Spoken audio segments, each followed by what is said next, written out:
sommes à l'aéroport du Bourget. Accompagnés par un cortège de gendarmes, ces 2 boîtes scellées pénètrent l'enceinte du BEA, le Bureau d'enquête et d'analyse. Bonjour Martine Albano.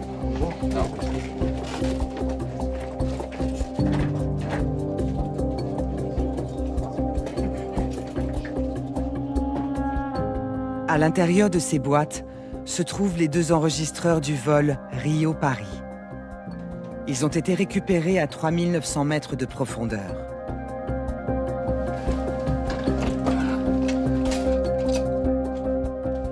L'avion s'était évaporé au milieu de l'Atlantique, il y a près de 2 ans. Il vient d'être retrouvé grâce à un effort collectif sans précédent.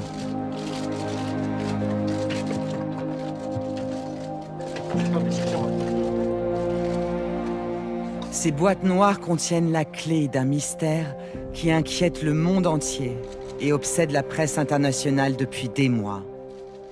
Une énigme dont la solution pourrait changer le cours d'une des plus grandes enquêtes de l'histoire de l'aéronautique. Qu'est-il arrivé à l'AF 447 et à ses 228 passagers ?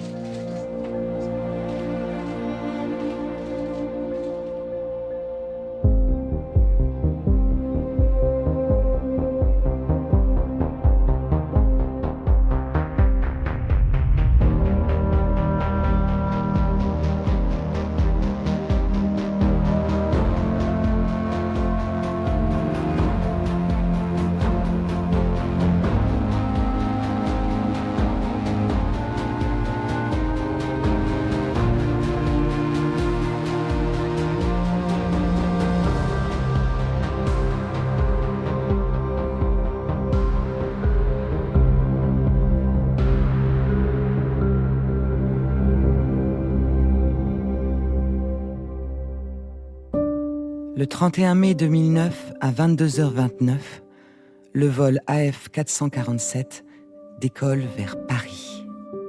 À 2h10, il envoie son dernier message de position, puis disparaît dans une zone hors de portée des radars. Barbara Krollo est la mère d'Alexander, qui se trouvait dans cet avion, avec son amie Julia. Mon mari et moi, nous étions en vacances pour quelques jours en mer du Nord. C'était le week-end de la Pentecôte. Il faisait un temps merveilleux. Le 31 mai, notre fils nous appelle de Rio et il nous dit « On embarque, on sera à Paris à 11h du matin. Là, on a juste un changement pour Berlin. Et si tout se passe bien, on devrait arriver vers 15h. »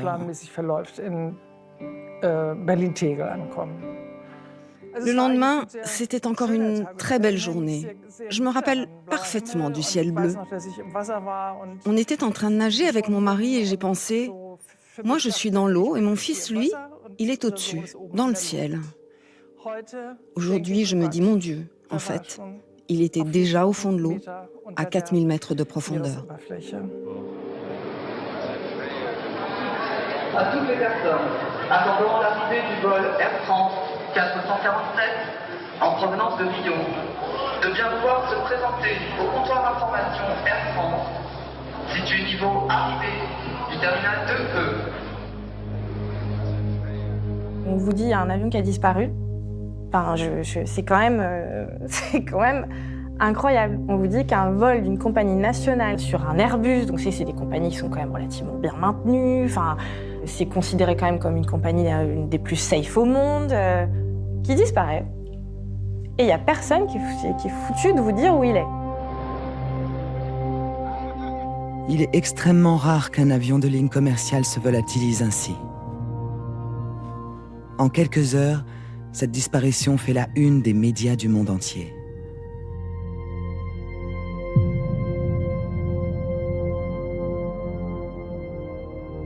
Ce qui est inconcevable, c'est le mot disparition. Au XXIe siècle, comment un avion peut disparaître? C'est dans la nuit, c'est au milieu de l'océan. Il n'y a pas de témoins, il n'y a pas de trace de quoi que ce soit.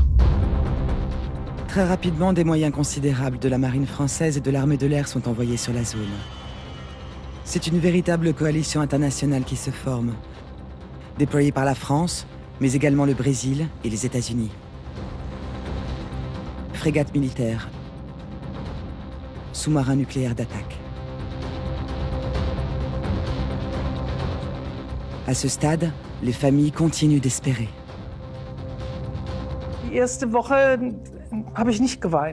La première semaine, je n'ai pas pleuré. Parce que tant qu'on n'avait pas de certitude, je me disais, c'est tout à fait possible qu'ils aient survécu. Quelqu'un dans notre famille disait, Alexandre nage bien, Julia aussi. Si ça se trouve, ils s'en sont sortis. Dans cette situation, c'est ce genre de pensée irrationnelle qui vous traverse. Dans les jours qui suivent la disparition, les Brésiliens retrouvent la dérive de l'AF 447, ainsi que de nombreux débris. Au total, 1000 éléments flottent à la surface, soit 5% de l'appareil. Ces indices apportent une première certitude. Il est impossible que les passagers aient survécu. Ça y est, notre fils est mort. Il est mort et on doit l'accepter. Même si on n'est pas encore sûr à 100%, parce qu'on a toujours de l'espoir. Mais bon, la réaction saine, c'est d'arrêter d'espérer, parce que c'est fini. Parmi les débris flottants de l'avion, 50 corps sont retrouvés. Ils sont rapatriés pour être identifiés. Mais où sont les 178 autres victimes? Où se trouve l'épave de l'avion? Là, on se dit, on a retrouvé l'appareil. Donc, on a retrouvé l'appareil. On va retrouver le reste des gens, voilà. En fait, non. Non, c'est en fait non. On a retrouvé des morceaux, on a trouvé des gens, mais on ne trouve pas l'avion.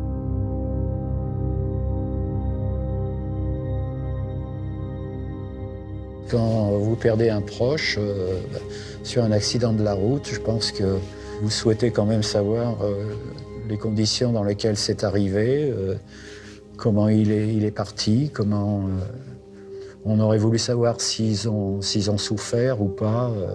Simplement connaître les circonstances et surtout les causes.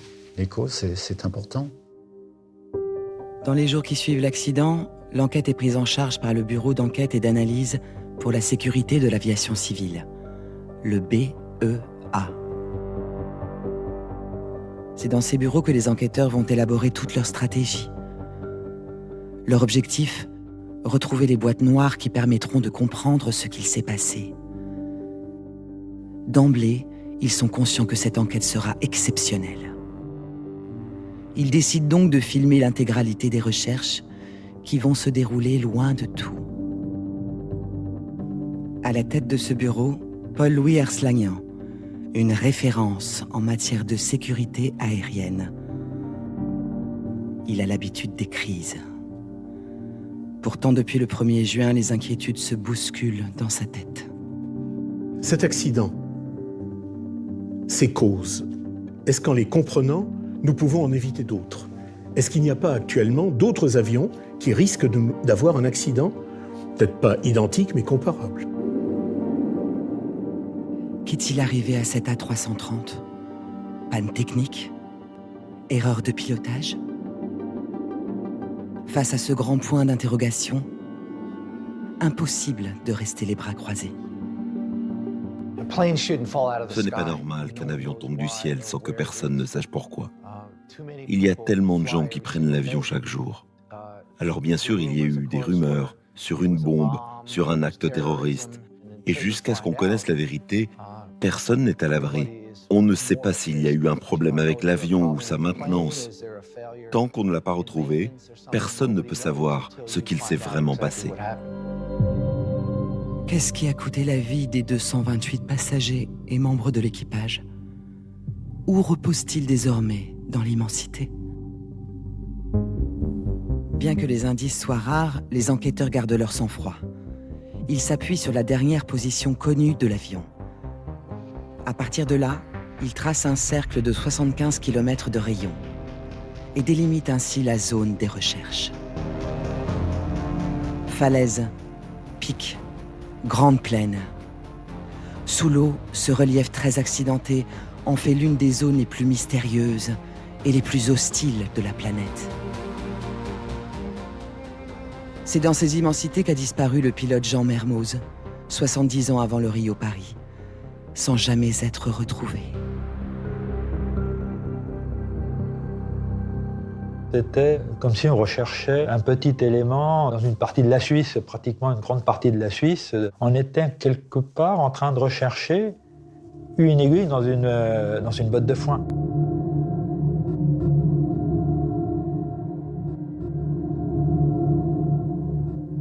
Très vite, le BEA lance cette première phase de recherche avec un espoir, détecter les signaux émis par les boîtes noires. Pour cela, l'Émeraude, le sous-marin de la Marine nationale, est venu sillonner la zone. Mais le BEA a également fait appel à ses 2 navires, le Fairmont Glacier et le Fairmont Expédition. Ces 2 bâtiments utilisent une technologie unique pour ausculter les fonds marins, des hydrophones. Ce sont des oreilles sous-marines extrêmement rares, prêtées par la marine américaine. Elles constituent le seul moyen d'entendre ce qui se passe dans les grandes profondeurs.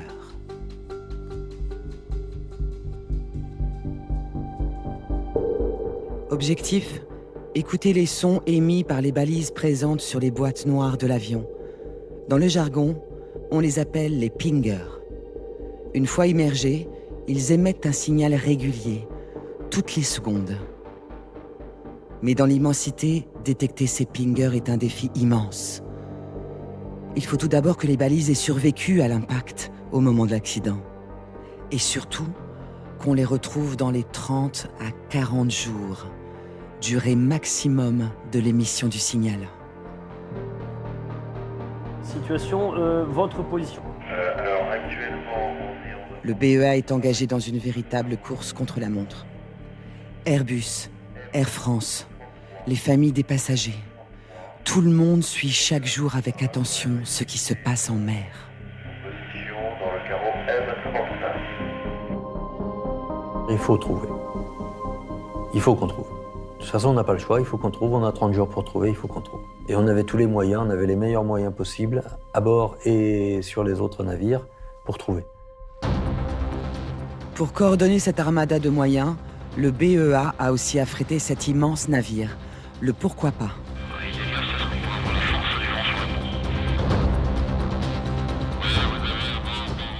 Le 10e jour des recherches, l'équipage capte un signal dont la fréquence est très proche de celle des pingers.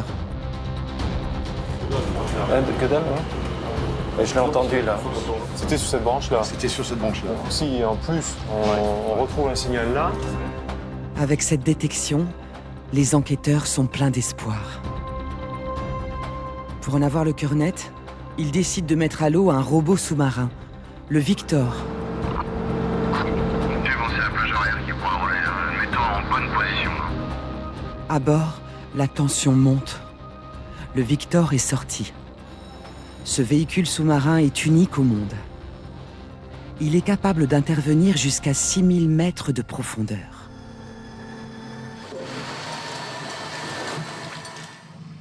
Une fois mis à l'eau, le Victor plonge doucement dans les abysses.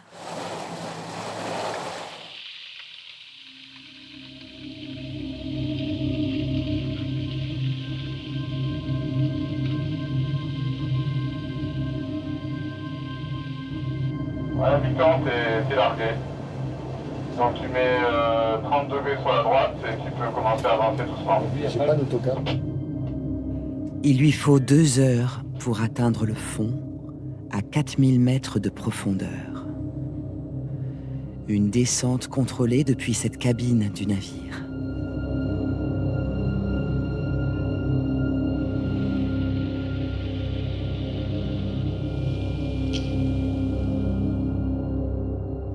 Le Victor commence alors son exploration. Mais il ne trouve aucune trace des boîtes noires, aucun débris.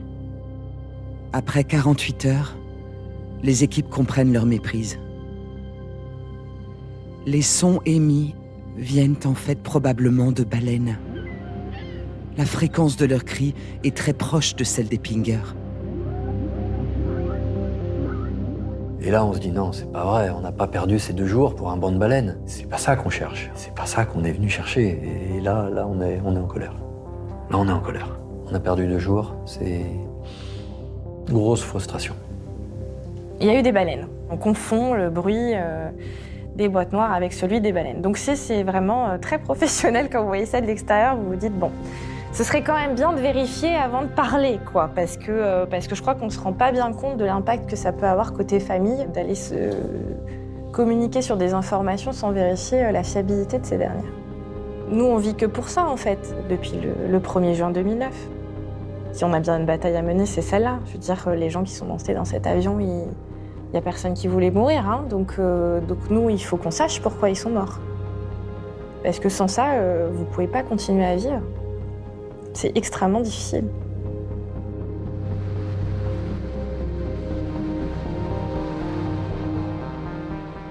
Après ce premier faux espoir, l'exploration continue. Cela fait 3 semaines que la recherche des pingers a commencé. Dans 10 jours, 20 jours avec un peu de chance, ils vont cesser d'émettre. Pour ne pas perdre une seconde, un hélicoptère de la Marine nationale vient ravitailler le pourquoi pas.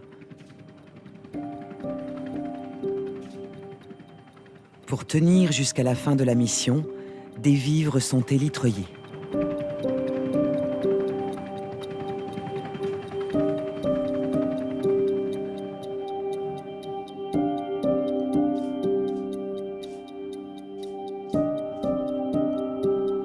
Alors que l'écoute se poursuit, Arnaud Blanc, enquêteur au BEA, part en expédition.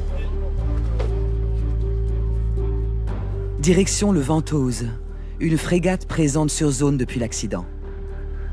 Arnaud Blanc prend la mesure de la violence de ce qu'il va découvrir, alors qu'il s'éloigne du pourquoi pas.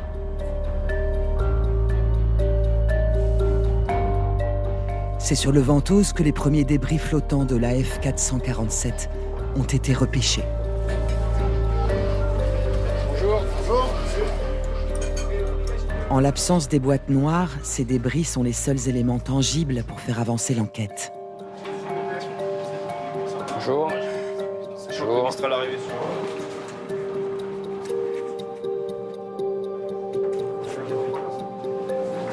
Bonjour, Arnaud Blanc, enquêteur au BEA. Bonjour. Dans cette cale, les marins ont stocké les pièces de l'A330 en attendant leur rapatriement à Paris pour l'investigation.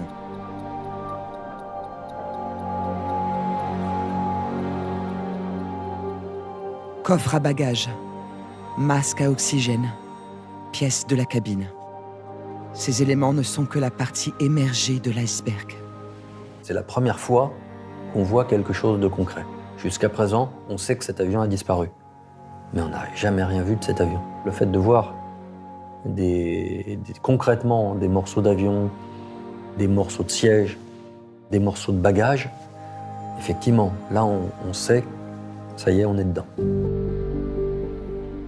Quelques jours plus tard, Arnaud Blanc poursuit son expédition, sur un autre bâtiment cette fois, le Mistral.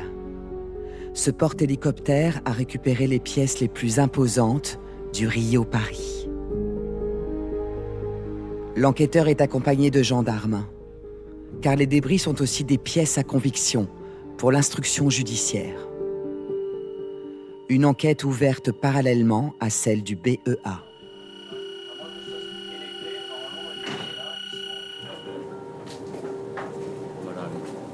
Bon, voilà le stockage des pièces. On a évalué à ça à peu près 35 mètres cubes.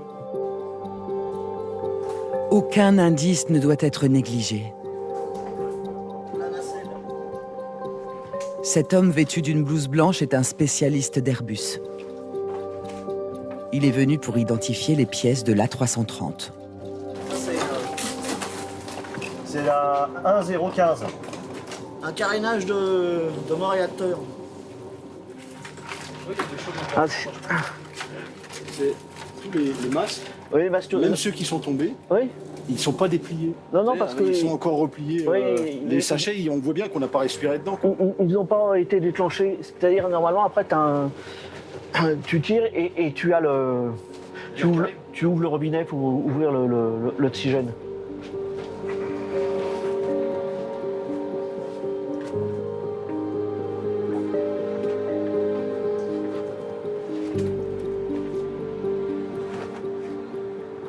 Il y a beaucoup de pièces cabine, hein, avec le décor cabine. Et là, attends, ça c'est une partie qui est où exactement? En soute-arrière. Soute-arrière. Ah non, c'est un conteneur amovible. Ah, d'accord. J'aurais pas envie de dire que ça nous donnait vraiment des indices, mais des impressions, un sentiment. Par exemple, que l'avion était arrivé à plat. L'avion s'était pas disloqué en vol, en tout cas. La quête des boîtes noires se poursuit depuis près d'un mois. Mais les enquêteurs continuent à travailler sans relâche. Il ne reste plus que quelques jours pour espérer capter le son des pingers. Allez, on remonte et on va se diriger vers le point 63. Alors nous sommes à 2500 mètres. 2500. On remonte 200 mètres et ensuite on transite vers le point 61. Malgré l'inquiétude, les équipes se réunissent chaque jour autour du coordinateur de la mission, Frédéric Hervelin. On y croit jusqu'au bout. On est dans la bonne zone. On sait que les pingers potentiellement émettent encore, donc on ne lâche rien jusqu'au bout. Alors que la batterie des pingers est proche de l'épuisement, l'équipage décide de tenter le tout pour le tout. Utiliser ce sous-marin mythique, le Nautile. Il y a 30 ans, ce submersible a permis d'explorer l'épave du Titanic. Piloté de l'intérieur, le Nautile permet d'explorer à l'œil nu des zones théoriquement inaccessibles. Une plongée dont Arnaud Blanc garde un souvenir très vif. Il y a plus d'hommes qui ont été dans l'espace que d'hommes qui ont été dans les grandes profondeurs marines. C'était vraiment une plongée dans l'inconnu. On ne savait pas du tout vers quoi on allait, ce qu'on allait trouver ou pas.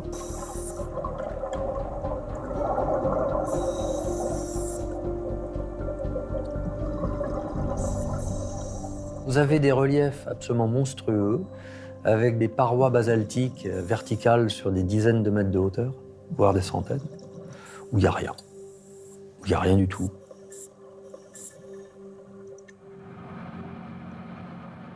Après 8 heures au fond des mers, Arnaud Blanc remonte à la surface. Cette plongée de la dernière chance n'a rien donné.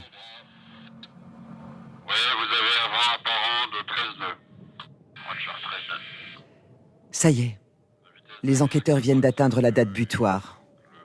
En théorie, les pingers ont cessé d'émettre. Ils sont désormais indétectables. Bilan de cette première campagne, en un mois, cette zone a été explorée par les hydrophones américains. Dans le jargon du BEA, on dit qu'elle est blanchie. On sait que l'avion se trouve ailleurs. Avant le retour, l'équipage du Pourquoi pas se réunit sur le pont.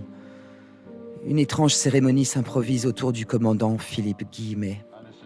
Il décide de s'adresser symboliquement aux 228 victimes du vol Rio-Paris. 228. À l'aube de notre mission, je voudrais vous adresser un dernier adieu au nom de tous les marins et navigants du Pourquoi pas, au nom de toutes les personnes, à terre comme en mer, qui ont mobilisé toute leur énergie pour nous aider dans nos recherches.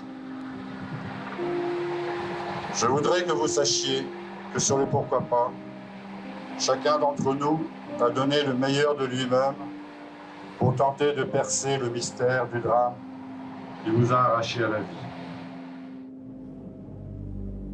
Du côté des familles, ce premier échec commence à nourrir des soupçons sur l'intégrité même de l'enquête. On s'interroge. Le BEA, Airbus, Air France ont-ils vraiment intérêt à lever le voile sur un accident qui risquerait de les mettre en cause ? Bah là, on patauge dans la semoule. Donc on se dit, c'est pas possible. Le BEA qui est si expert que ça, avec les moyens technologiques dont on dispose aujourd'hui, on ne retrouve pas l'appareil. C'est invraisemblable. Donc là, oui, ça commence à alimenter vraiment les suspicions. Il y avait cette idée que peut-être on essayait de cacher des choses aux gens. Cette extrême défiance, cette extrême méfiance, cette idée que tout le monde voulait cacher tout, que tout le monde avait intérêt à cacher tout, la compagnie aérienne, il y a des énormes enjeux industriels. C'est quand même la question qu'on s'est posée, est-ce qu'on ne fait pas semblant de chercher ailleurs? Histoire de dire, on a vraiment fait tout ce qu'on a pu, vraiment, on a cherché, mais on n'a pas trouvé. S'imaginer que le BEA ne veut pas trouver la vérité, c'est comme s'imaginer qu'un médecin ne veut pas vous guérir. Est-ce que j'aurais vraiment sali 30 ans de carrière pour des intérêts mesquins à court terme?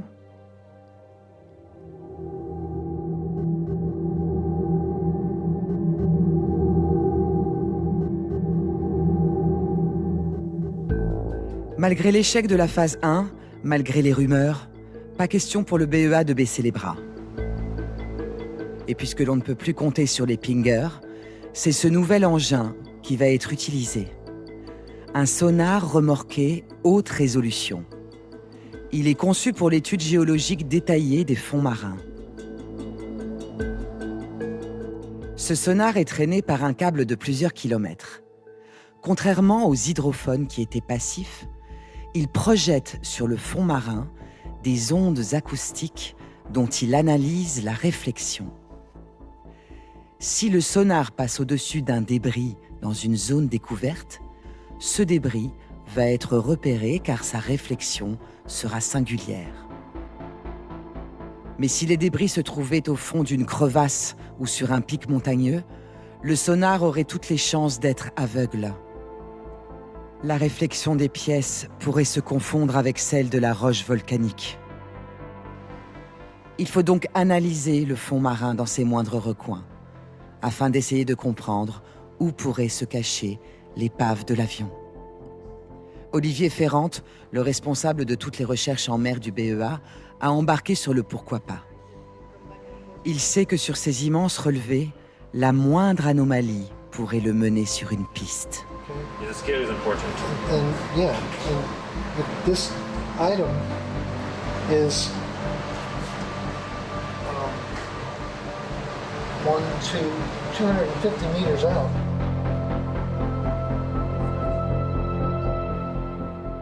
Le sonar scanne la zone 24 heures sur 24. Mais les recherches sont extrêmement lentes. Imaginez, il progresse à la vitesse d'un homme qui marche. Tout va très lentement en mer. On ne pense pas quand on parle de ce fameux cercle de 70 km de rayon.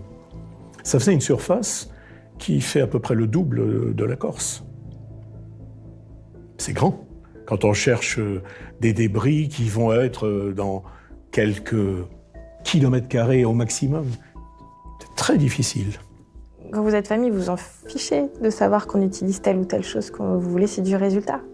Donc, même si on nous dit il y a tel ou tel moyen qui a été déployé, vous y connaissez rien, vous. Est-ce que c'est vraiment bien? Est-ce que c'est... Je ne sais pas. Tout ce que je veux, c'est que vous le retrouviez. Le travail est titanesque et rien n'est laissé au hasard.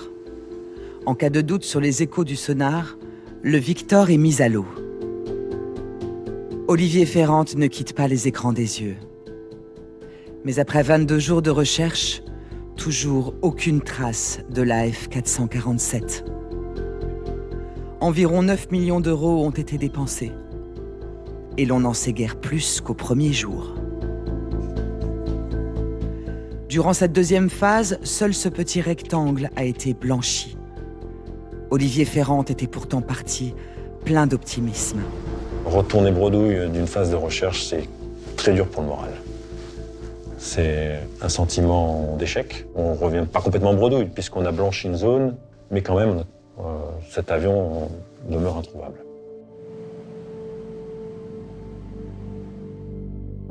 Alors que le BEA est en plein doute, son directeur doit prendre sa retraite. Et il laisse derrière lui sa famille, désemparée. Je sentais bien que le BEA arrivait à un moment difficile de cette enquête. Tous les faits, tous les éléments qui avaient été recueillis avaient été exploités à ce stade. Et donc là aussi, j'avais l'impression un petit peu de par la force des choses, de trahir mon équipe, de les laisser seuls devant un défi qui est de serrer les dents et de s'accrocher et puis de dire « Allez, je repars au boulot », en essayant cette fois, en espérant que je finirais par trouver. Jean-Paul Troadec, son nouveau directeur, a une conviction. Explorer systématiquement tout le cercle serait beaucoup trop cher. Et surtout, beaucoup trop long. Alors pour essayer de cibler plus précisément sa prochaine tentative, le BEA fait appel aux meilleurs chercheurs du monde en matière de courants marins. Ces scientifiques partent de la position des débris retrouvés après l'accident et calculent de quel endroit ils auraient pu dériver afin d'identifier le site de l'épave. Tous les calculs convergent vers une zone de 2000 km² au nord-ouest du cercle. C'est là que doit se trouver l'épave de l'AF 447. Ce qui était intéressant, c'était quand même que c'était plusieurs scientifiques de plusieurs pays, avec des modèles différents qui semblaient pointer dans la même direction. Donc ça, c'était convaincant. On repart avec cette certitude en disant, avec ce groupe d'experts mondiaux, il est évident qu'on va déterminer la zone, les bons équipements et on a trouvé l'avion.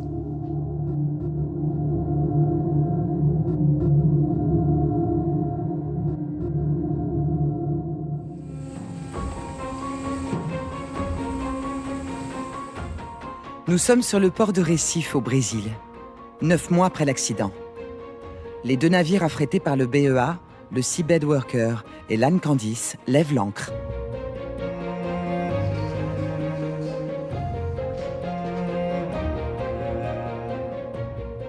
C'est Paul-Henri Nargelet qui prend les rênes de cette nouvelle campagne. Une référence. C'est l'un des explorateurs du Titanic.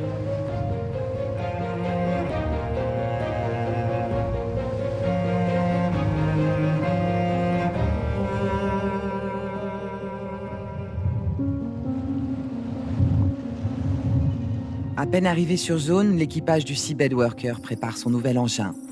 Il s'agit du Remus, un véhicule sous-marin autonome qui va rendre les recherches beaucoup plus efficaces. 3 exemplaires sont embarqués sur le navire. Cette petite merveille de technologie a été mise au point par une équipe américaine de Woods Hole, un institut océanographique de renom.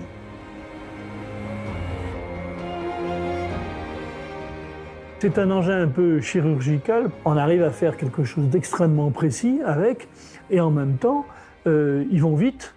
Et ce sont des engins, surtout, à qui on dit, voilà, tu vas travailler à 30 mètres d'altitude, et il y reste.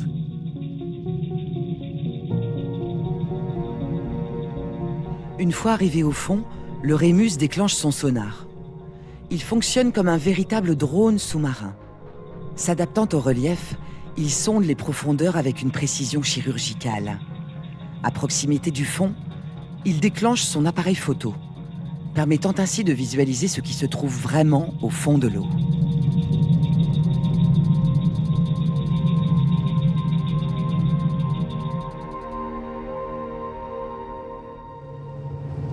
Ready, 4, 3, 2, 1.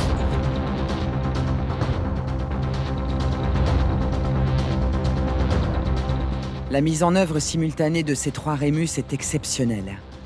Il n'en existe que quelques exemplaires dans le monde. Il a fallu suspendre des missions scientifiques d'envergure pour les mettre à disposition des recherches.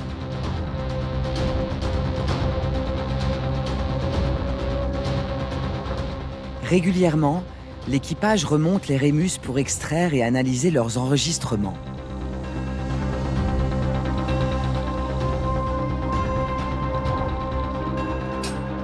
Mais pendant ce temps, en France, la pression monte de toutes parts. Pour les journalistes, c'était un polar, quoi. Enfin, comme un film d'aventure avec du suspense, si on arrivait à trouver. Et là, on disait aux journalistes, bah non, non, là, vous allez attendre, quoi. Vous ferez comme tout le monde, vous attendrez. Tous les jours, on appelait pour savoir, alors, où est-ce qu'on en est? Est-ce que vous avez trouvé? Est-ce qu'on avance? Où en êtes-vous? Donc on appelait, je sais pas, je pense que tous les journalistes devaient appeler plusieurs fois par jour. Il y avait cette espèce de pression permanente de savoir, est-ce qu'on a trouvé? Le premier anniversaire du drame approche.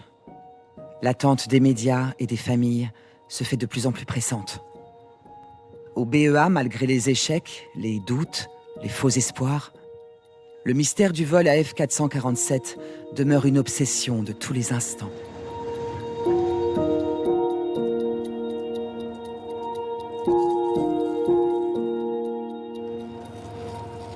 On ne peut pas déconnecter. Tous les jours, on y pense. On se couche avec cette idée, on se lève avec des idées nouvelles, on vit, on ne parle que de ça. On est complètement, dans un autre monde. Mais alors que les recherches du BEA stagnent, dans la zone identifiée par les scientifiques, une nouvelle stupéfiante tombe. Le ministère de la Défense, lui, annonce qu'il a du nouveau. Bonsoir à tous. Dans l'actualité ce soir, beaucoup n'y croyaient plus. La marine française fait un pas en avant dans les recherches des boîtes noires du vol Rio-Paris. Selon le ministère de la Défense, le signal émis par les enregistreurs de vol aurait été capté au fond de l'océan par le sous-marin français l'Emeraude. À leur immense surprise, les enquêteurs apprennent que le sous-marin Emeraude a enregistré des sons de Pinger 1 an plus tôt, lors des toutes premières recherches. Ces signaux n'avaient pas été entendus à l'époque. Ce sont des analyses faites sur les enregistrements du sous-marin 1 an plus tard qui ont permis d'isoler le fameux son des pingers. Le directeur du BEA convoque alors une conférence de presse, car les familles et les journalistes ne comprennent pas. À vrai dire, lui non plus. Je souhaite vous mettre en garde contre l'élaboration de scénarios et d'hypothèses prématurées.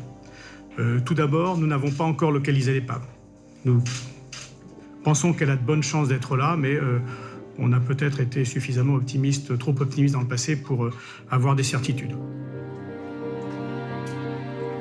On ne comprenait plus rien là donc tout est parti un petit peu à la dérive et on ne savait plus à quel sein se vouer pour comprendre la situation. Sur le Seabed Worker, l'équipage est en plein dilemme. Faut-il se rendre sur la zone identifiée par le ministère à plusieurs jours de mer? Ou faut-il rester dans les 2000 km² indiqués par les calculs de rétro-dérive? Difficile de trancher. Mais on ne peut prendre aucun risque de rater l'avion. Troadec me dit qu'est-ce que vous en pensez, on y va pas. Ben, je dis on n'a pas le choix, il faut y aller, quoi. S'ils nous disent qu'ils ont trouvé quelque chose, il faut aller voir là.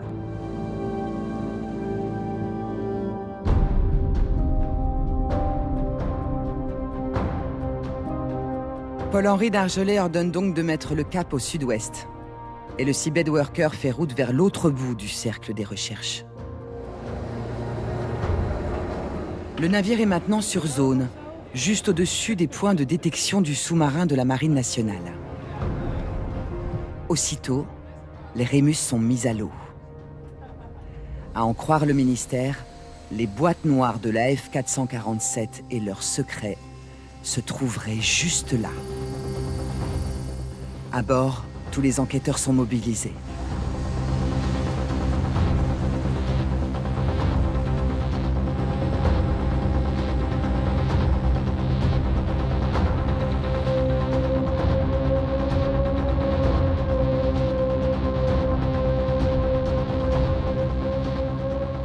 Mais après quelques heures, les premières photos tombent. Aucune trace de débris. Aucune trace des boîtes noires, soi-disant détectées par le sous-marin. Progressivement, le doute s'installe. Nargelet et ses équipes ont beau scruter les images du sonar, vérifier encore et encore, ils ne trouvent rien.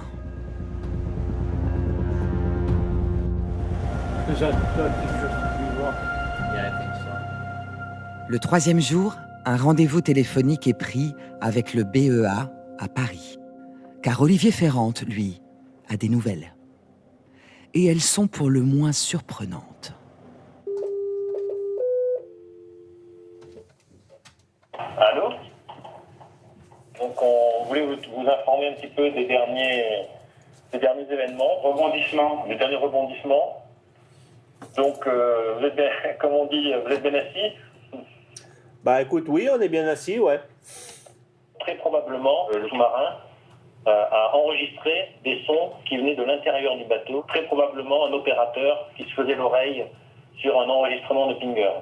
C'est ce qu'on craignait et c'est ce qui semble vraiment se produire. Incroyable mais vrai.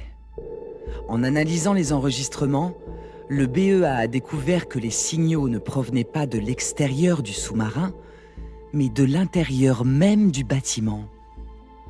Ce sont probablement des marins du bord qui écoutaient des enregistrements de Pinger afin d'apprendre à les détecter. Bref, le ministère a cru à la résolution de l'énigme alors qu'il s'agissait seulement d'une erreur d'interprétation. On se dit mais pourquoi est-ce qu'ils ont fait cette annonce? C'est qu'ils doivent en être sûrs. Mais après, lorsqu'on commence à dérouler la pelote et à essayer de remettre les choses dans le contexte, on se rend compte que l'information leur a échappé. Et c'est pas bon pour la crédibilité du travail entrepris, donc c'est très, très, très frustrant. Il y a un moment donné, une information qui est partie et qui a dit on a un son, ça correspond quoi. Eh ben non, ça correspond pas du tout. Donc là, vous reprenez encore une autre claque quand vous êtes famille quoi. Vous dites mais c'est pas sérieux, quoi.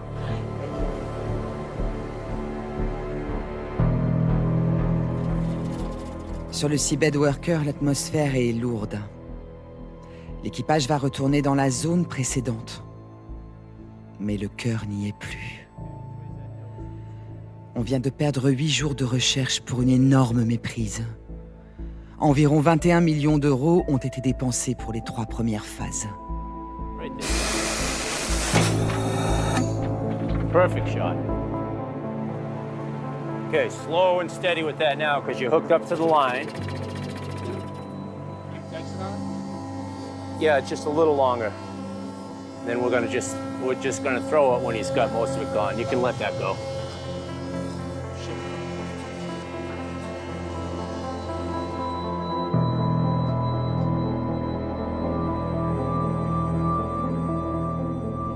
Au BEA, la frustration est à son comble.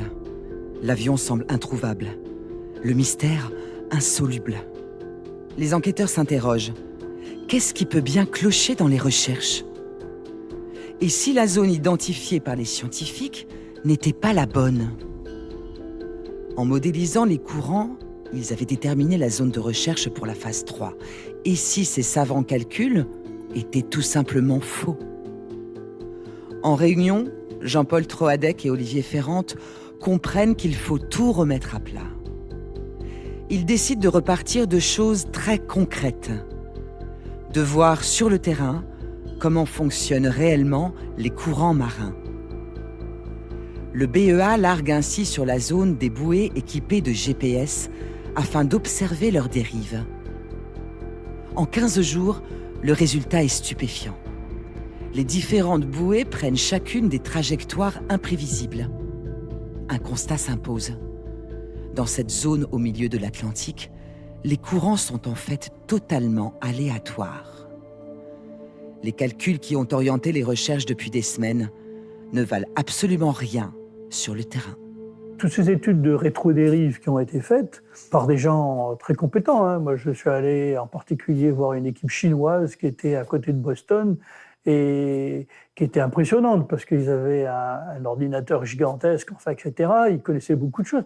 Mais malheureusement, cette zone, c'est une zone qui est très mal connue et où il se passe n'importe quoi, n'importe comment. Aujourd'hui, on aurait pu penser que des experts à ce niveau auraient pu nous dire, vous savez, dans cette zone, tout est aléatoire, faire de la rétrodérive est quelque chose de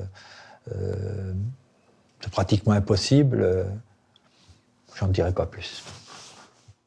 Je me souviens de toute cette discussion autour des courants marins qui étaient beaucoup plus forts que ce qu'on avait prévu ou en tout cas modélisé tout ce discours-là, à un moment donné, il faut aussi un certain courage pour dire on s'est trompé, on est en échec et on ne sait pas ce qui va se passer après, on ne sait même pas si on va pouvoir continuer à faire les recherches parce que ça coûte cher. Mais que dit-on aux familles si on dit que ça s'arrête ? 1 an, jour pour jour, après l'accident, les familles convoquent leur propre conférence de presse. Après toutes ces déceptions, ces revirements, ces faux espoirs, le bras de fer avec le BEA se durcit. Les enquêteurs seraient-ils à la merci des politiques ? Des industriels ? L'avocat de l'association des familles de victimes s'indigne. Nous nous posons la question, y a-t-il des intérêts supérieurs ? Et dans la mesure où nous sommes à la limite du mépris des familles de victimes, car encore une fois, on ne nous dit rigoureusement rien. C'est vous qui nous apportez les informations. C'est totalement surréaliste. On pensait qu'on n'aurait jamais la vérité sur ce qui s'est passé et que il fallait commencer à vivre avec cette incertitude, quoi. Et on se disait, c'est pas possible, on veut savoir, quoi. On veut savoir.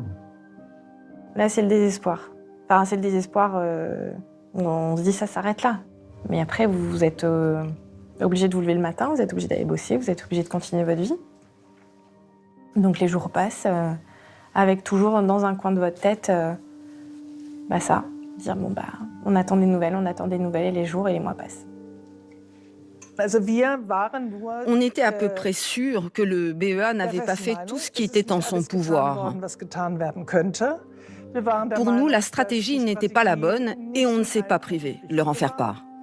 Vous vous rendez compte, plus d'1 an sans avoir aucune trace de la mort de l'être cher, c'est inconcevable. D'un BEA qui se dit être à la pointe, qui est reconnu à travers le monde, etc. C'est pas possible. Et donc la perte de confiance a été presque radicale. Ça pouvait pas être autrement. Vous nous dites, et il n'y a pas de résultat. Et en même temps, j'ai toujours pas la preuve de la mort de mon fils, de ma fille, de mon oncle, de mon mari, de mon épouse. C'est logique.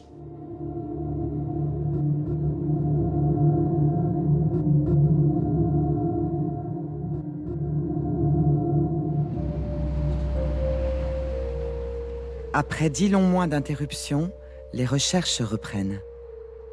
Jean-Paul Troadec, le directeur du BEA, a de nouveau réussi à obtenir de l'argent auprès d'Airbus et d'Air France pour financer et mettre sur pied une 4e campagne. Une conférence de presse est convoquée au ministère de l'Écologie et des Transports.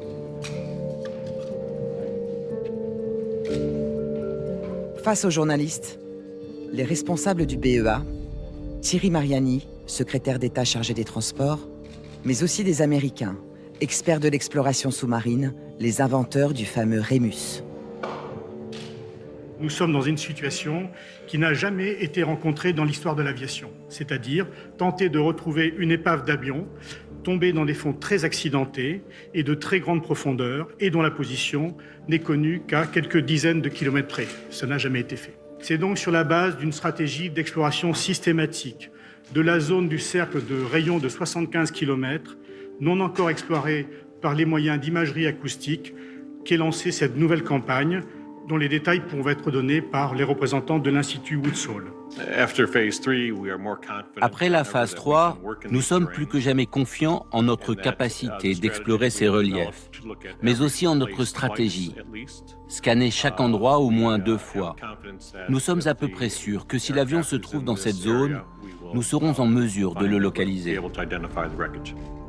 Je voudrais insister sur un point.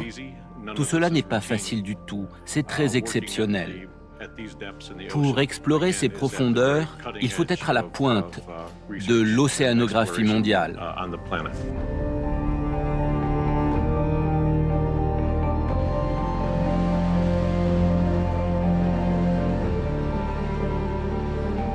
À partir du port de Suape au Brésil, la phase 4 peut commencer. C'est sur ce navire, la Lucia, que va se dérouler cette nouvelle opération.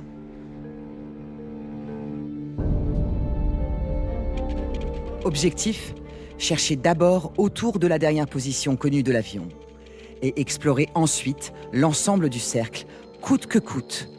Bref, revenir à la case départ et réexplorer les zones blanchies, peut-être à tort, pendant la première phase.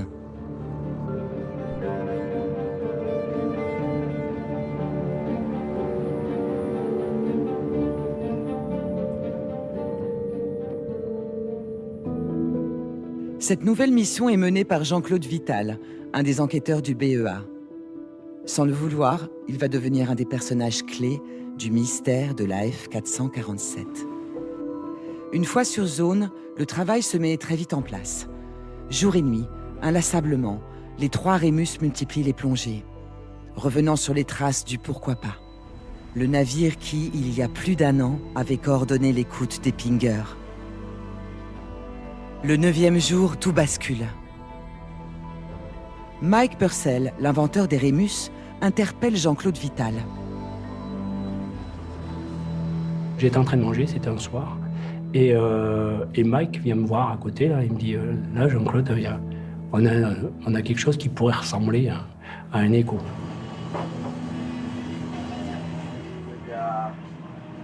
Vous savez, il se crée des relations de confiance. Moi j'avais confiance en lui. Et je savais que s'il m'appelait, c'était pas pour rien. Toutes les images au fond de la mer, c'est quelque chose de très terne, c'est des images qui sont très grises, il n'y a rien. Et là, il y a cette image-là qui est caractéristique, et là, effectivement, on se dit, ah, là, c'est peut-être bon, quoi. Sur le relevé sonar, cette tache étrange se distingue clairement du fond. Pris d'une lueur d'espoir, Jean-Claude Vital envoie immédiatement un Rémus photographier la zone. Mais les choses se compliquent.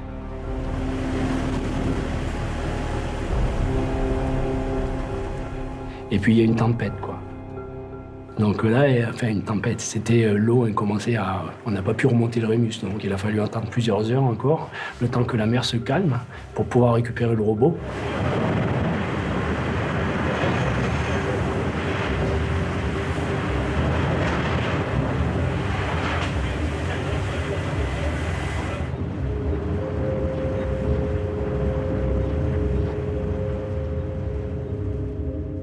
Et ensuite, une fois qu'il est à bord, il faut décharger des données. Il y a 18 000 photos, quelque chose comme ça. Donc là, on est tous dans la salle, là. Et on attend et on regarde. Et donc, il n'y a que du gris, que du gris, que du gris, que du gris. Et puis à un moment, là, il y a une pièce. C'est quand même bizarre. Donc on avance un peu, puis on voit de plus en plus de pièces, quoi. Et puis après, on dit, ouais, c'est ça, quoi. Et là, j'ai dit, stop, on arrête tout, et puis je vais prévenir. Mais c'est des moments... Vous avez prévenu qui, lui ? Alain Gouillard.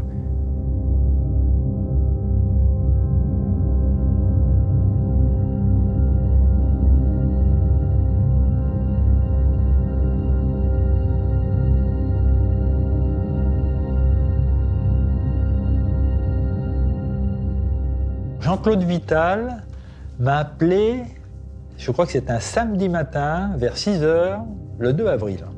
Jean-Claude me dit « Alain, je crois qu'on a trouvé ». Et là, une joie interne, parce que tout le monde dort, mon épouse dort, et tout de suite j'appelle Jean-Paul Troadec et Martine et pour leur dire je crois qu'on a trouvé. Et je me souviens, je suis arrivée au BEA, il était, je crois, à 8h du soir, et Alain était à son bureau, et il visionnait encore les photos qu'il venait de recevoir. Et quand je l'ai vu, il me dit « c'est bon ». Et moi, je lui réponds « t'es sûr ?» Et là, il me dit « bah oui, je suis sûr, j'ai les photos avec l'immatriculation de l'avion dessus ». Et là, je me dis « bon, on entre dans un autre temps ». Enfin, on va comprendre. Enfin, on a l'avion, ça fait 2 ans qu'on le cherche. On l'a, on a réussi, on a bien fait de persévérer. On va pouvoir faire progresser l'enquête. On va pouvoir apporter des réponses. Avec mon PC, j'ai récupéré les images et dedans, j'ai extrait les images qui étaient, donc on voit le moteur, les trucs, pour bien montrer qu'on avait trouvé l'épave, mais sans que ce soit morbide, quoi. Parce que mon but à moi, c'était vraiment, il est hors de question qu'on sorte quoi que ce soit qui n'ait pas été validé et surtout des images qui puissent être dérangeantes. Pour les enquêteurs, maîtriser la communication est alors un enjeu essentiel. Mais malgré leurs précautions, rien ne va se passer comme prévu. Jean-Paul Troadec informe de la découverte la ministre des Transports, Nathalie Kosciusko-Morizet. Mais celle-ci décide de révéler publiquement des détails que les familles ignoraient pour la plupart. Vous avez dit tout à l'heure, Nathalie Kosciusko-Morizet, qu'une grande part de l'avion d'Air France, une grande part de l'avion avait été retrouvée. Est-ce qu'on a des traces des victimes de cette catastrophe? On a plus que des traces, en fait. On a des corps. C'est-à-dire qu'il reste des corps dans la partie qui a été retrouvée. Donc c'est l'habitacle de l'avion? C'est une partie de l'habitacle de l'avion. Pas forcément l'ensemble, mais probablement... enfin, je ne suis pas technicienne, mais tout n'a pas explosé, si vous voulez. Il y a une partie de l'habitacle, et dans cette partie de l'habitacle, il y a des corps. Un grand nombre de corps? Il y a des corps. Déjà, c'est hyper violent, mais en plus, je sais pas, on peut pas annoncer ça comme ça. Et puisque, honnêtement, ça a même un intérêt pour l'opinion publique. Est-ce que ce genre d'information ne devrait pas rester que pour les familles? Il y a quand même eu, à ce moment-là, un niveau de détail extrêmement poussé qui a été balancé dans les médias. Ah, on a retrouvé les corps, ils sont en très bon état, parce qu'ils ont été très bien conservés. Puis les gens sont attachés à leur siège, ils ont même encore des cheveux sur la tête. Mais moi, je suis pas dans un film, je suis dans la réalité. Donc potentiellement, tu parles de mon frère là. Et donc pour moi, c'est presque de l'atteinte à la dignité de la personne qui est décédée en fait. C'était une séquence lamentable. En plus de dire que les corps étaient identifiables, tout le monde a pensé que ça y est, dans les jours qui suivent, on va remonter les corps et on va pouvoir enterrer décemment nos proches.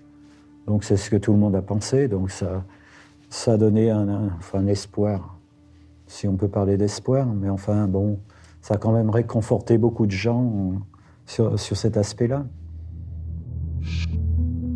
La colère des familles grandit encore lorsqu'elles se rendent compte que l'épave se trouve presque au centre du cercle, à 12 km seulement de la dernière position connue.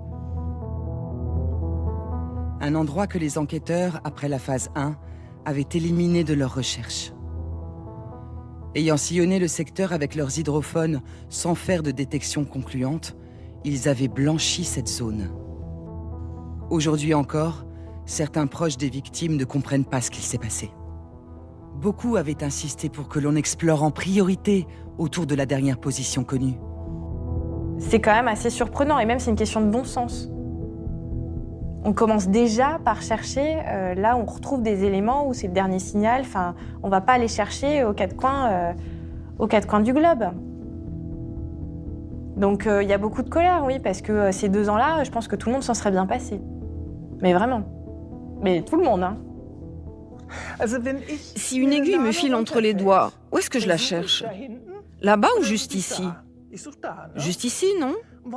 Pourquoi est-ce qu'on n'a pas fait pareil avec l'avion? Je n'ai toujours pas reçu d'explication du BEA sur cette question. Pourquoi on n'a pas cherché là où a eu lieu le dernier contact avec l'avion? Pour moi, ça reste un grand mystère. Après, c'est toujours très facile de refaire l'histoire, hein, quand on sait où l'avion est tombé. Et je suis sûr qu'il y a des gens qui se disent « mais enfin, ils sont idiots, là, c'était juste à côté, pourquoi ils n'ont pas commencé par là ?» Parce qu'ils pouvaient se trouver dans le sud, ils pouvaient se trouver dans l'ouest, on ne sait pas. Ils pouvaient n'importe où, on ne savait pas si l'avion n'avait pas fait demi-tour parce qu'il y avait des nuages, on ne savait pas s'il était passé dans les nuages, on ne savait rien du tout. On ne savait rien, certes. Mais les enquêteurs se sont sans doute fait piéger par les pingers. Probablement étaient-ils endommagés. Il est même possible qu'ils n'aient jamais émis le moindre son. Qu'est-ce qui s'est passé? Pourquoi on ne l'a pas entendu? Là, c'est vraiment une démarche scientifique, il faut comprendre. C'est pas une question de se dire, oh, bon là, on a merdé, ou on a fait ce qu'il fallait ou pas ce qu'il fallait. C'était pas le souci. L'idée, c'est vraiment de se dire, mais Qu'est-ce qui s'est passé? Pourquoi on l'a pas entendu? Selon toute vraisemblance, en fait, les pingers n'émettaient pas. À tort ou à raison, l'avenir nous dira à tort. On a considéré que toute cette zone qui avait été quadrillée par les hydrophones, dans cette zone, l'avion n'était pas là. Donc on est reparti ailleurs, dans d'autres coins. On n'a jamais eu de cas de non-fonctionnement des pingers. Donc quand l'avion n'est pas là, on cherche ailleurs. Le travail d'Alain Bouillard est loin d'être terminé. Car il faut maintenant mettre la main sur un élément clé de l'enquête. Les enregistreurs de vol.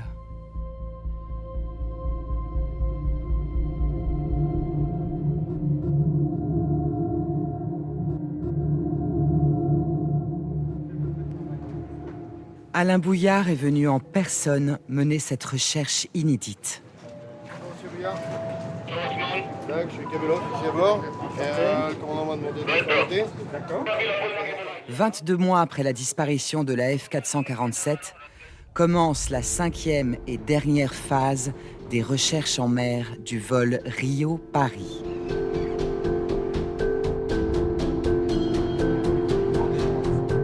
Cette fois, les enquêteurs savent exactement où aller. Ils se rendent au point précis où l'épave a été localisée, sur les lieux mêmes du drame. À chaque fois que j'ai fait des recherches en mer, c'est ça qui m'impressionne. C'est que vous arrivez à la surface, là, et il n'y a rien. La mer, elle engloutit tout. Et elle oublie quelque part. À un moment, moi, j'étais à la surface de l'endroit où l'avion s'était écrasé, quoi. C'est hallucinant, quoi. Et il ne reste plus rien. Par contre, si on creuse, si on descend, il y a tout. Tout est là, quoi. Et ça attend. Ça attend depuis 2 ans.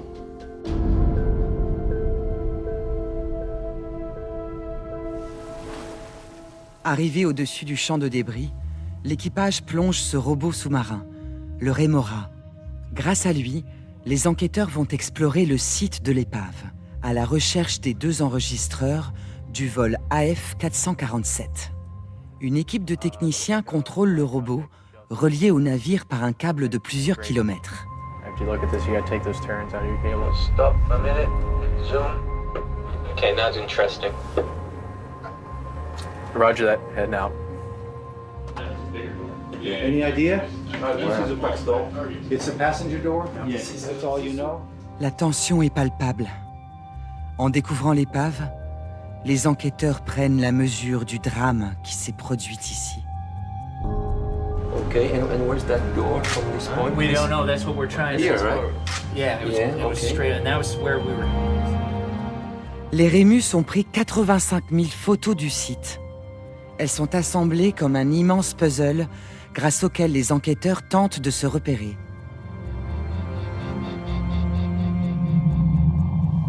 Mais à 3900 mètres, la seule lumière disponible est celle du Remora. Alain Bouillard le sait. À ce rythme, la localisation des boîtes noires risque de prendre des semaines. 45 meters. Thanks, 45 meters. Then let me know when you get a visual on it. Pour tous ceux qui ont vécu la dernière étape des recherches, certains souvenirs restent gravés. Comme ce message transmis aux équipes de recherche. Je me rappelle d'un email que le BEA avait reçu de la part du mari d'une des hôtesses de l'air. Il disait « S'il vous plaît, transmettez mes remerciements à tous les gens présents sur le bateau, à toutes les équipes de recherche, les techniciens, les marins. Dites-leur merci pour leurs efforts. Dites-leur que mes enfants et moi, nous prions pour eux tous les jours. » C'était très touchant pour nous que, malgré sa peine, cet homme qui avait perdu sa femme pense aux autres, qu'il pense à nous remercier. Il y a un trou de porte là, il y a une trappe là. Je dirais qu'il y a 2 trucs. L'autre là aussi. Non, à droite, c'est noir.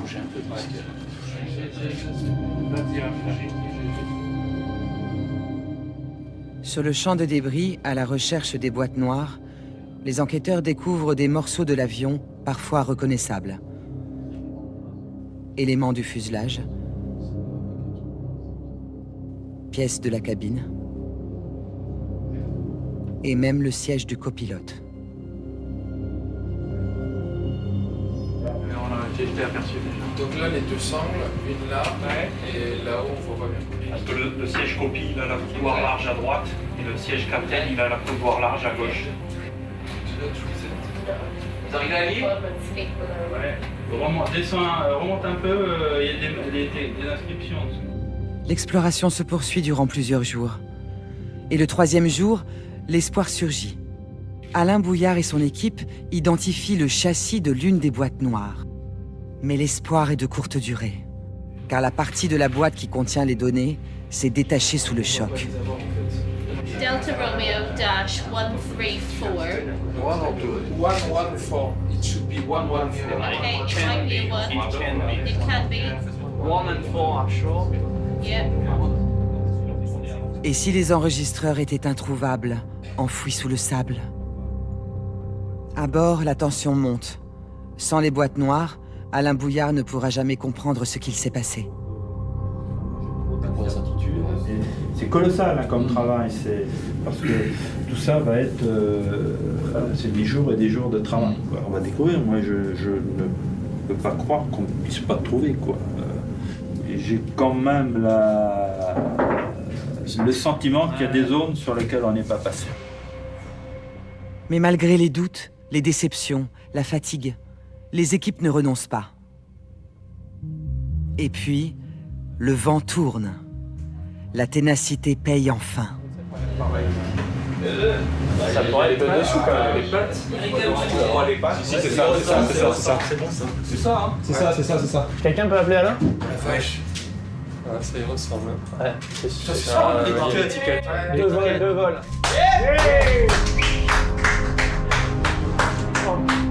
Where's the phone? Which phone? To call Alan. Oh yeah. Top of the plotter, right? Ouais Alain, on en a un. Tu descends? À tout de suite.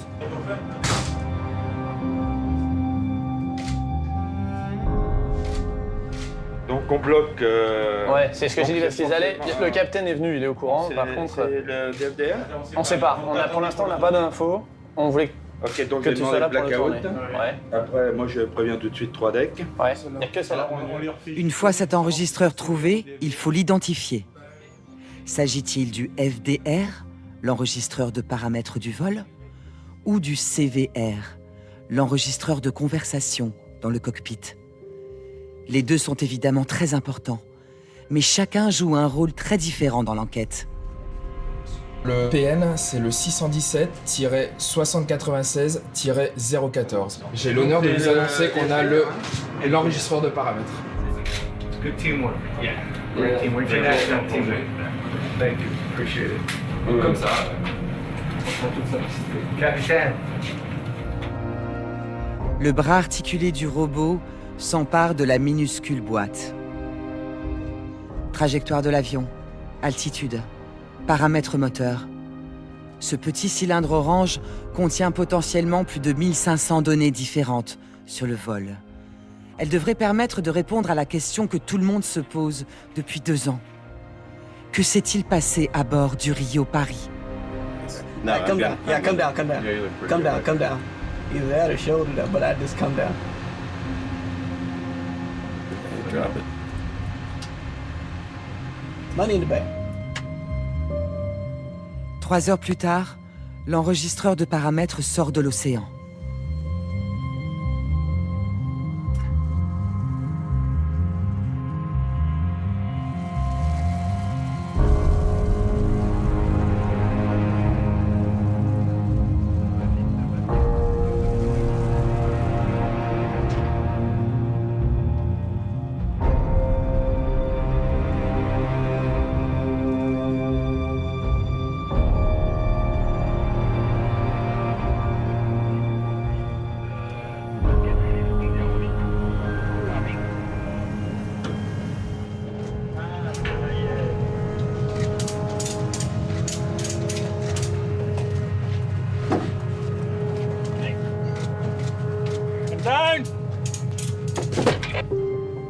Aussitôt sur le pont, L'enregistreur est replongé dans l'eau pour éviter tout risque de corrosion au contact de l'air.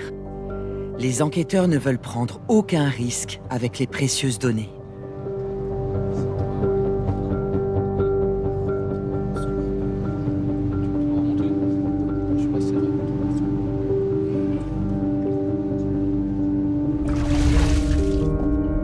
Très vite, les gendarmes placent la boîte sous scellé. Car elle constitue une pièce à conviction pour l'enquête judiciaire, ouverte contre Airbus et Air France pour homicide involontaire.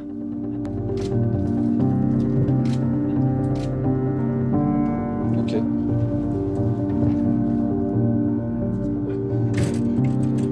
Quelques heures plus tard, les enquêteurs localisent le second enregistreur, à une dizaine de mètres du premier. L'émotion se lit sur les visages.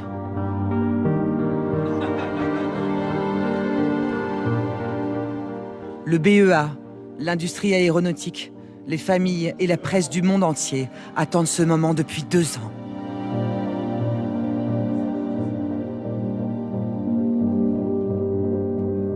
Dans le bureau du capitaine, Alain Bouillard n'a qu'une chose en tête: prévenir ses collègues de cette incroyable découverte. Je veux dire, le plus dur, c'est d'arriver à vous attraper, c'est pas de retrouver les balises. Finalement, c'est plus compliqué d'annoncer la nouvelle que de retrouver... Il est pas tard, il est minuit en France. Attends, Bah ouais. Ils sont au théâtre, au cinéma. Oui, le commandant Lilossin. Oui, Ferrand. Allez, Olivier? Ben, je n'arrive pas à vous joindre. Ça fait 5 fois que j'appelle 3DEC, 5 fois Martine, 4 fois 3, et j'arrivais pas à vous joindre. Alors, c'est un peu... On a retrouvé le CVR. En 7 jours, on a quand même retrouvé les deux à 4000 mètres de profondeur, et ça, on est quand même particulièrement content. Au beau milieu de l'Atlantique, les 2 petites boîtes noires ont enfin été localisées. L'enregistreur de données, le FDR, et l'enregistreur de conversation, le CVR. Un enregistreur, c'est pas plus grand que ça, quoi. Et c'est au milieu de l'océan, et cette petite chose-là qui va nous dire plein de choses sur le destin de 228 personnes, quoi. Ben, y a un côté David et Goliath. L'immensité, et puis c'est ces deux enregistreurs qui vont déterminer tout. Tout. Lorsque l'épave est localisée, lorsque les boîtes noires sont retrouvées, j'ai vraiment éprouvé un immense soulagement en me disant « Enfin, on va pouvoir dire des choses vérifiées, de manière sereine, rationnelle et sortir de ce côté irrationnel. »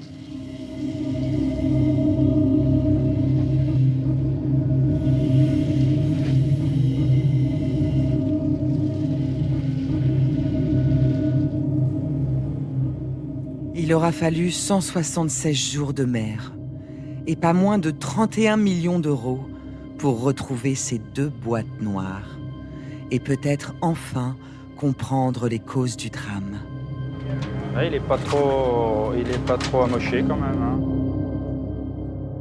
Récupérer les données du vol est essentiel, bien sûr. Mais Alain Bouillard en a l'intuition.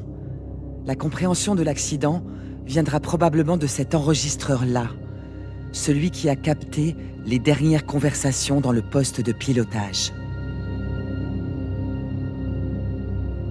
La déformation du châssis est presque identique à la déformation de l'autre.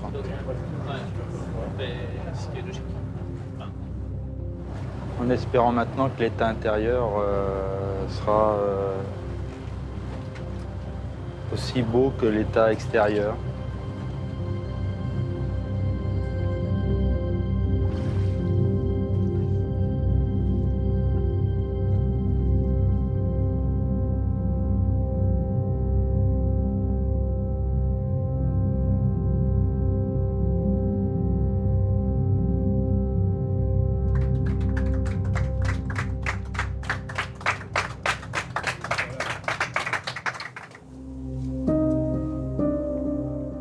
Mais à ce stade, Alain Bouillard reste prudent, car rien n'est encore gagné.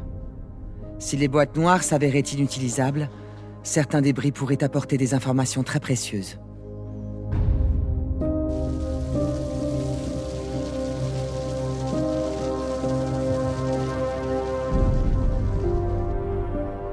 Des profondeurs, le robot remonte ainsi plusieurs morceaux de l'épave. Ils sont rincés pour éviter la corrosion.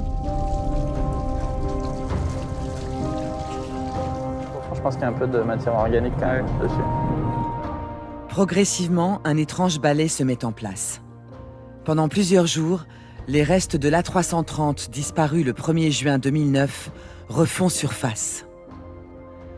Chacun d'entre eux peut fournir des informations sur les circonstances de l'impact, sur la façon dont l'aéronef a été détruit.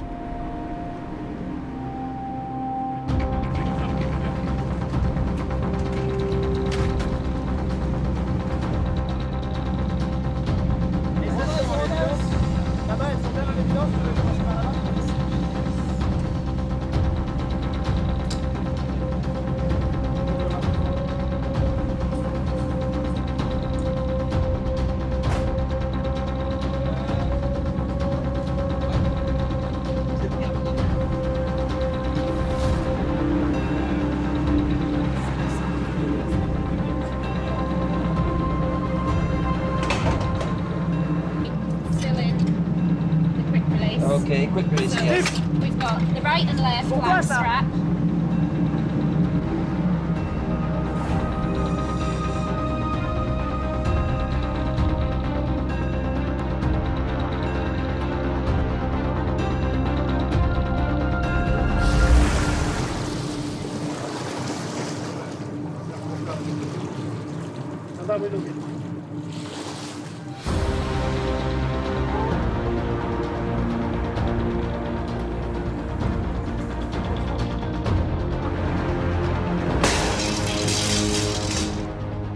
Y aurait-il eu une défaillance mécanique?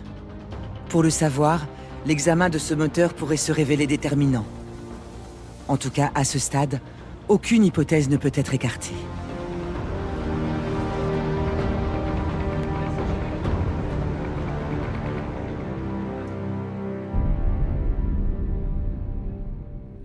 Mais les plus grands espoirs portent évidemment sur les boîtes noires. Un patrouilleur de la Marine nationale est envoyé pour les rapatrier au plus vite à Paris, au BEA. Alain Bouillard ne va pas les lâcher d'une semelle.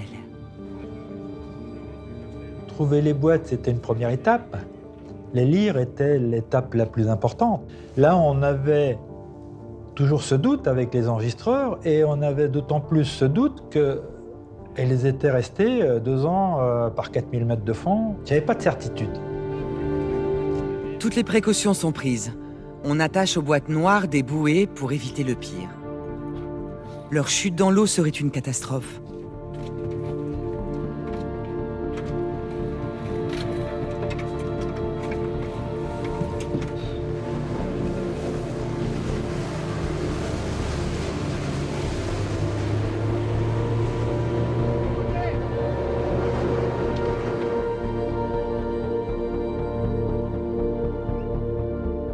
Ça y est, depuis le milieu de l'Atlantique, la vérité de l'AF 447 s'achemine vers Paris.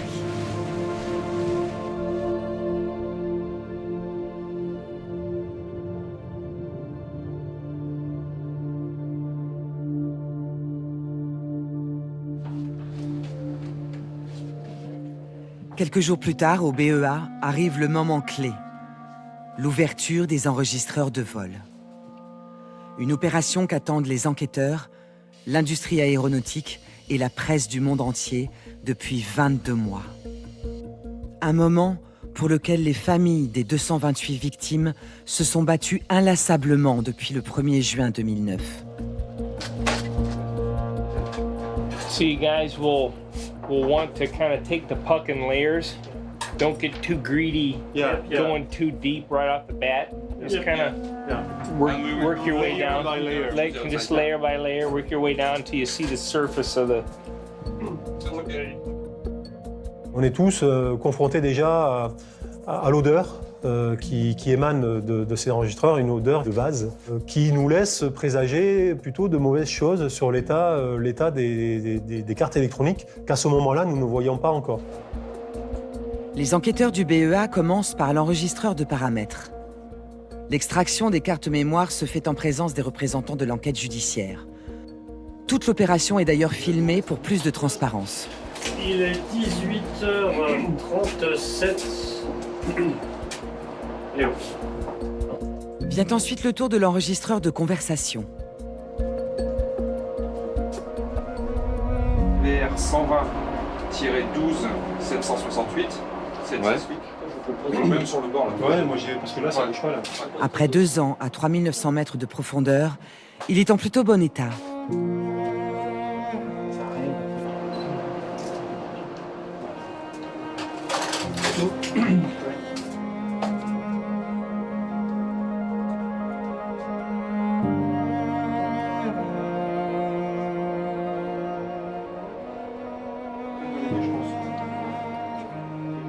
Mais une fois extrait le module mémoire, les enquêteurs font une découverte inquiétante. L'un des composants est fissuré. Well, yeah, possibly.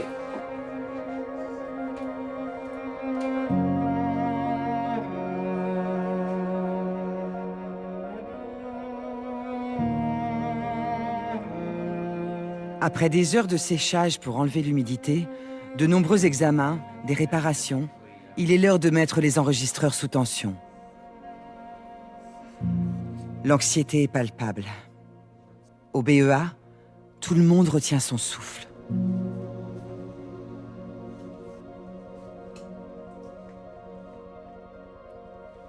25, 23, 21. » Et le verdict tombe. Malgré le temps, la profondeur, l'humidité,